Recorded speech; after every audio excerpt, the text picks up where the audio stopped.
नमस्कार, मी शुभम. कडक खबर मध्ये आपलं स्वागत आहे. मी आहे घोडज बाबुळगाव आणि माळाकुळी जाणारा हा जो रस्ता आहे, दरवर्षीप्रमाणे दक्षिण भारतातली सगळ्यात मोठी माळेगावची यात्रा भरते आणि या रोडची डागडुजी केली जाते. रस्ता खराब असेल तर तो दुरुस्त केला जातो, कारण दरवर्षी आढावा बैठक घेतली जाते. पण आपण बघू शकता की रस्त्याची अवस्था यावर्षी अतिवृष्टी झाली, त्यामुळे काही पूल वाहून गेले, रस्ते वाहून गेले. तुम्ही दृश्य बघू शकता. हा पूल आता जशाचा तसा आहे. गाड्या जाण्यासाठी अडचण होत आहे. आपण तिकडची दृश्य तुम्ही बघू शकता की ते रस्ते एवढे खराब आहेत की बसेस जाण्यासाठी, यात्रेकरू जे आहेत त्यांना जाण्यासाठी अडचण निर्माण होत आहे. एवढी मोठी दक्षिण भारतातली ही जी माळेगावची यात्रा आहे, दरवर्षी आढावा बैठक घेतली जाते, अधिकाऱ्यांना सांगितलं जातं, पण पीडब्ल्यूडी असेल, जिल्हा परिषदचं जे काही सार्वजनिक बांधकाम विभागाचं खातं असेल, त्यांनी कुठलीही यावरती कार्यवाही केली नाही किंवा डागडुजीचं काम केलं नाही.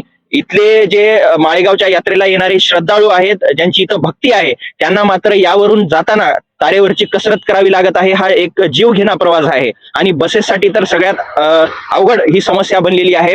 आता यानंतर, या गोष्टीनंतर संबंधित विभाग असेल याच्यावर काय कार्यवाही करेल हे पाहणं गरजेचं आहे. तोपर्यंत बघत रहा कडक खबर न्यूज नेटवर्क कंधार. धन्यवाद.